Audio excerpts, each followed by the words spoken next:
박준호는 60년이 넘는 세월을 한국 땅에서 살아왔다. 그의 삶은 한편의 잔잔한 다큐멘터리 같았다. 서울 변두리의 가난한 동네에서 태어나 그는 오직 공부만이 가난에서 벗어날 유일한 길이라 믿었다. 새벽부터 밤늦게까지 책과 씨름했고 마침내 서울의 명문대 경영학과에 수석 입학하는 쾌거를 이루었다. 졸업과 동시에 모두가 선망하는 대기업의 핵심 부서에 입사했고 그는 곧 능력을 인정받아 승승장구했다.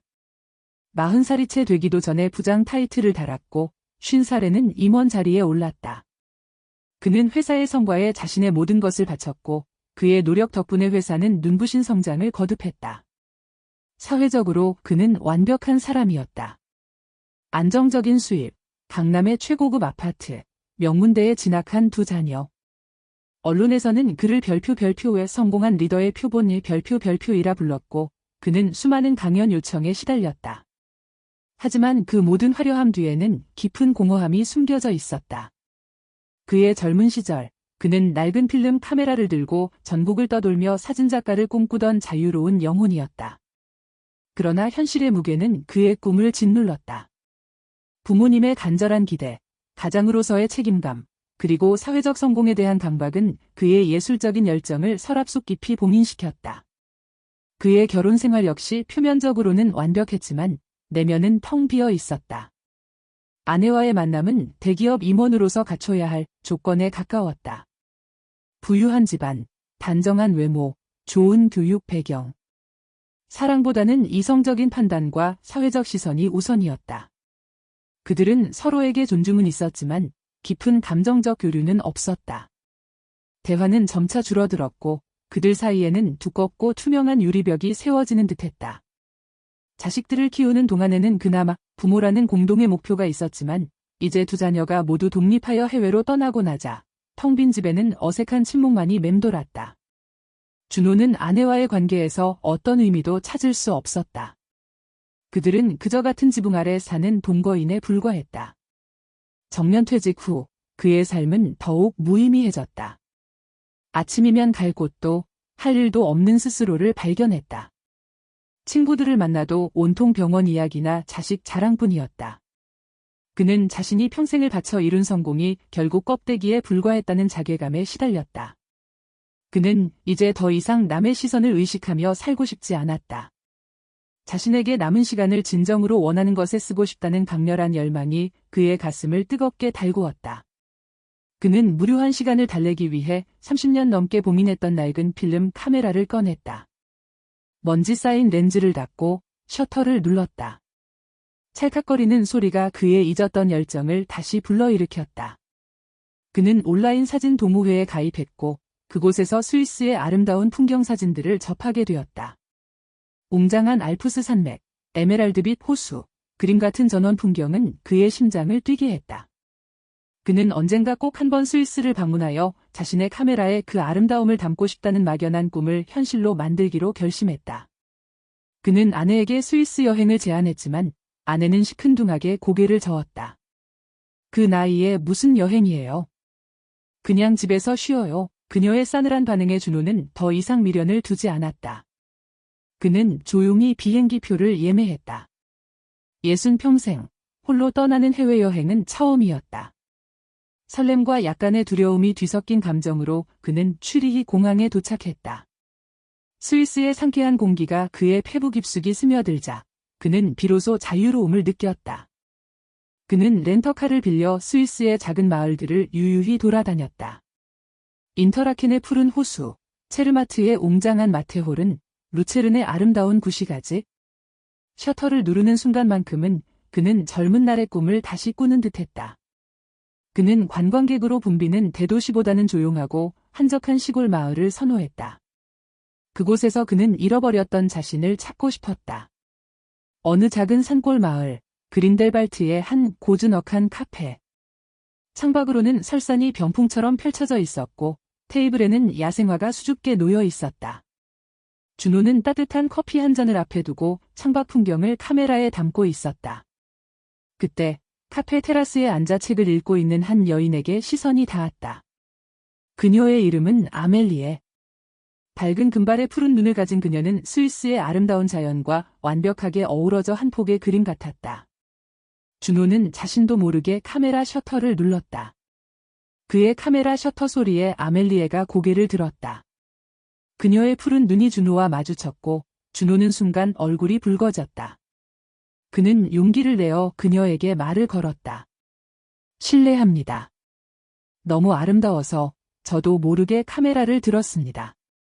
혹시 풍경과 함께 사진 한 장 찍어도 될까요? 그의 서툰 영어에 아멜리에가 잔잔한 미소를 지으며 대답했다. 물론이죠. 굳이 허락받지 않으셔도 되는데요. 그녀의 부드러운 목소리에 준호는 긴장이 풀렸다. 그들은 짧은 대화를 시작했다. 준호는 자신이 한국에서 온 여행객이고 사진을 좋아한다고 말했다. 아멜리에는 자신이 이 작은 마을에서 플로리스트로 일하고 있다고 했다. 그녀의 가게는 마을 어귀에 있는 작은 꽃집으로 그녀가 직접 키운 야생화와 정성껏 만든 꽃다발로 가득 차 있었다. 그녀는 준호의 나이 지긋한 모습과 그의 눈에 담긴 왠지 모를 외로움을 한눈에 알아본 듯했다. 다음 날 준호는 아멜리에의 꽃집을 방문했다. 꽃향기 가득한 가게 안에서 아멜리에는 해맑은 미소로 그를 맞이했다. 그들은 함께 점심을 먹었고 이야기는 자연스럽게 서로의 삶으로 이어졌다. 준호는 자신의 텅 비었던 한국에서의 삶, 잃어버린 꿈, 그리고 뒤늦게 찾아온 스위스 여행의 동기까지 솔직하게 털어놓았다. 아멜리에는 그의 이야기에 진심으로 귀 기울여 주었다. 그녀는 준호의 눈빛에서 깊은 고독과 함께 여전히 타오르는 열정을 읽어냈다. 아멜리에는 자신의 삶에 대해서도 이야기했다. 그녀는 이곳 그린델발트에서 태어나고 자랐지만 대도시에서의 삶을 동경하기도 했다고 말했다. 하지만 결국 자신에게 가장 소중한 것은 자연과 꽃, 그리고 이 작은 마을의 평화로움이라는 것을 깨달았다고 했다. 그녀는 이혼한 지 3년이 되었고 혼자서 꽃집을 운영하며 소박하지만 행복하게 살아가고 있다고 덧붙였다. 그녀의 이야기는 솔직하고 꾸밈이 없었다. 나이는 숫자에 불과하다는 말이 실감 나는 순간이었다. 그들은 서로의 문화, 생각, 그리고 삶에 대해 이야기하며 시간 가는 줄 몰랐다. 준호는 아멜리에에게서 젊은 날 잃어버렸던 설렘과 활력을 되찾았고 아멜리에는 준호의 따뜻함과 진솔함에 마음을 열었다. 그녀는 그에게서 아버지 같은 편안함과 동시에 젊은 날의 꿈을 좇는 소년 같은 순수함을 발견했다. 스위스에서의 2주간의 여행 동안 준호와 아멜리에는 예상치 못한 깊은 관계로 발전했다. 그들은 함께 융프라우에 올라 설산의 웅장함을 만끽하고 루체른 호수에서 뱃놀이를 즐겼다. 저녁에는 아멜리에의 작은 오두막에서 스위스 전통 음식을 만들어 먹으며 밤늦도록 이야기를 나누었다. 그들은 서로에게 위로가 되었고 삶의 의미를 일깨워주는 존재가 되었다. 준호는 아멜리에의 맑은 눈을 바라보며 자신이 평생 찾아 헤매던 진정한 사랑이 바로 이것이라는 것을 깨달았다. 여행의 마지막 날, 준호는 아멜리에에게 한국에 함께 가자고 조심스럽게 제안했다. 그의 갑작스러운 제안에 아멜리에는 잠시 망설이는 듯했지만 이내 그의 눈을 바라보며 작은 목소리로 말했다. 네, 갈게요. 당신과 함께라면 어디든 좋아요. 그렇게 준호는 스위스에서 인생의 새로운 전환점을 맞이하게 되었다. 그는 더 이상 텅 빈 노년을 두려워하지 않았다. 한국으로 돌아온 후 준호는 아내에게 자신의 스위스 여행에서 만난 아멜리에와 앞으로 함께하고 싶다는 뜻을 전했다. 아내는 그의 갑작스러운 고백에 큰 충격을 받았고 격렬하게 반대했다. 그 나이에 대체 무슨 소리를 하는 거예요? 망신당하고 싶어요? 아내의 비난에도 불구하고 준호의 결심은 확고했다. 그는 더 이상 껍데기뿐인 삶을 살 수 없었다. 오랜 시간 함께 해온 부부였지만 이미 서로의 마음은 너무나 멀어져 있었다. 결국 그들은 오랜 대화 끝에 각자의 길을 가기로 결정했다. 이혼 과정은 순탄치 않았지만 준호는 아멜리에와의 새로운 삶을 위해 모든 것을 감수했다. 아멜리에가 한국에서의 생활에 적응하는 것은 쉽지 않았다. 스위스의 평화로운 자연 속에서 살아온 그녀에게 서울의 번잡함과 한국 사회의 복잡한 인간관계는 큰 스트레스였다. 언어, 음식, 문화 등 모든 것이 낯설었다. 준호는 그녀가 한국 생활에 잘 적응할 수 있도록 세심하게 배려했다. 함께 한국어를 배우고 한국 전통시장을 구경하고 맛있는 한식을 함께 만들었다. 아멜리에 역시 밝고 긍정적인 성격으로 주변 사람들과 쉽게 어울렸다. 그녀는 한국어를 배우기 시작했고 준호와 함께 한국의 문화를 경험하며 즐거워했다. 그녀는 준호의 가족들과도 서서히 가까워지려 노력했다. 시간이 흘러 준호와 아멜리에의 관계는 더욱 깊어졌다. 그들은 서로를 진심으로 이해하고 존중했으며 나이 차이에도 불구하고 깊은 사랑을 나누었다. 주변의 시선이 곱지만은 않았다. 어떤 이들은 그를 별표 노망난 노인 별표이라 비난했고 어떤 이들은 아멜리에를 별표 돈을 노린 외국인 여성의 별표이라 비하하기도 했다. 그러나 그들의 사랑은 그런 외부의 시선에도 불구하고 더욱 단단해져 갔다. 그들은 서로에게 의지하며 굳건히 사랑을 지켜나갔다. 그리고 어느 봄날 아멜리에가 준호에게 기쁜 소식을 전했다. 그녀에게 새로운 생명이 찾아온 것이다. 아멜리에는 준호에게 떨리는 목소리로 속삭였다. 우리에게 아기가 생겼어요. 준호는 벅찬 감동에 말을 잇지 못했다. 60이 넘은 나이에 다시 아버지가 된다는 것은 상상조차 해본 적 없는 일이었다. 한국의 자녀들은 이미 성인이었고 그들과의 관계는 늘 어딘가 건조했다.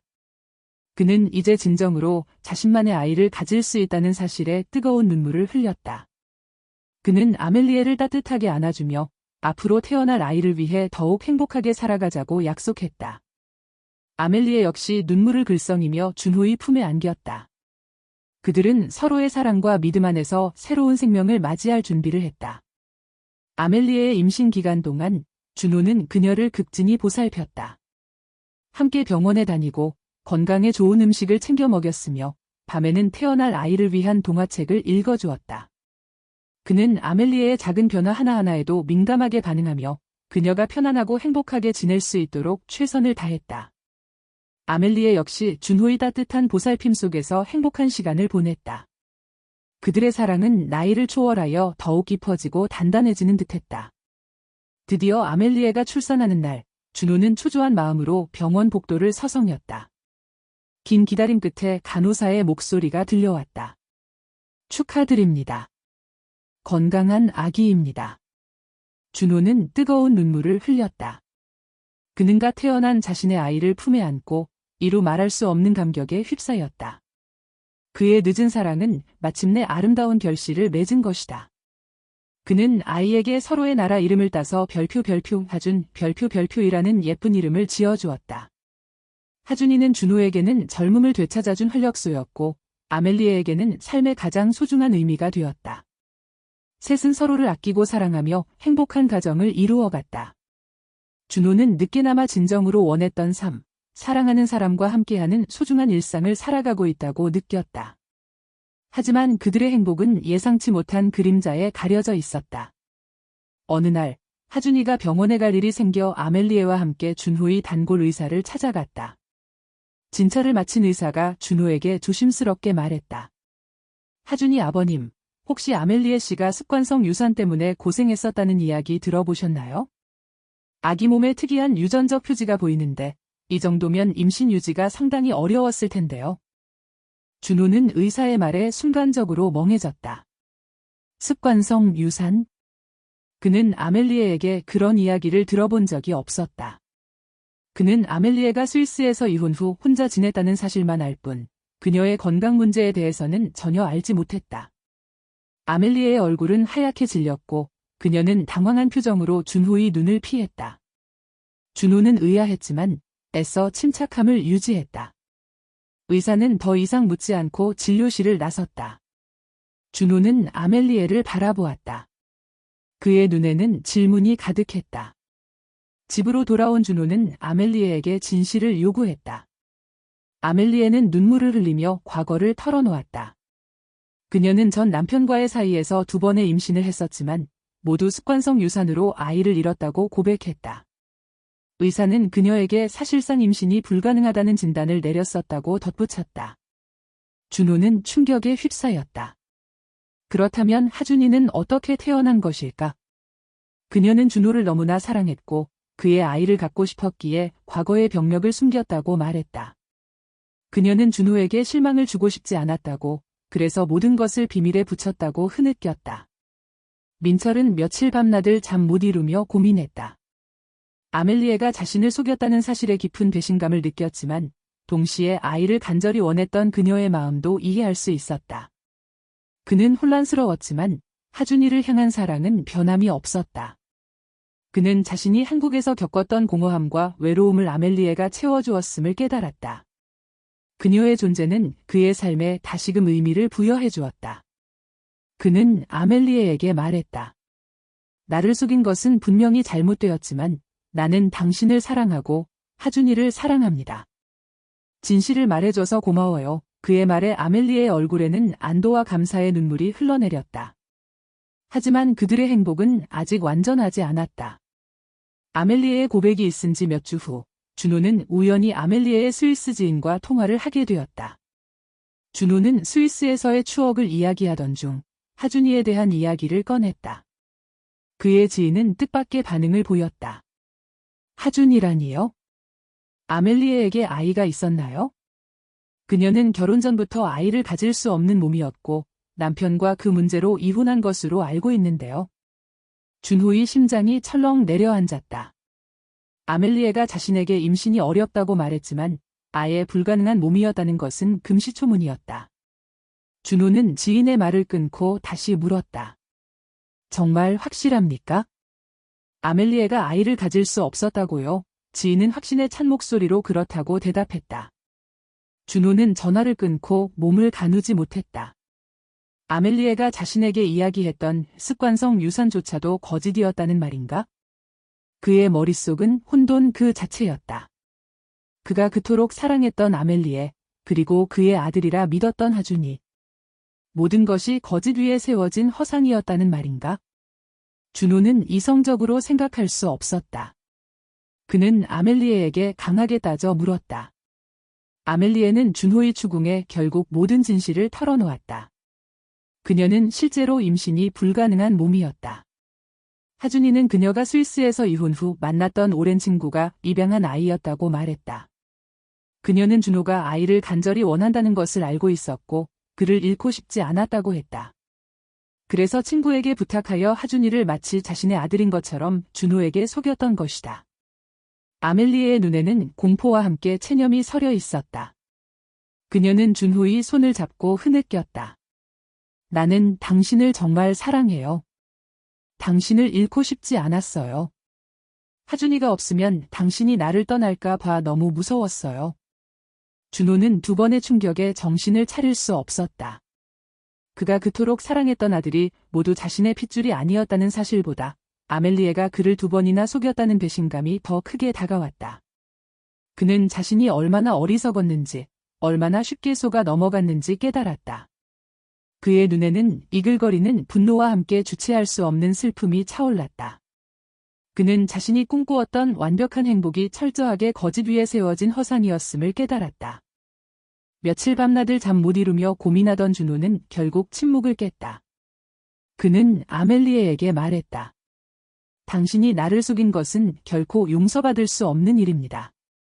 하지만 나는 하준이를 사랑하고 당신과의 지난 시간을 거짓으로 만들고 싶지 않습니다. 그는 더 이상 화를 내지 않았다.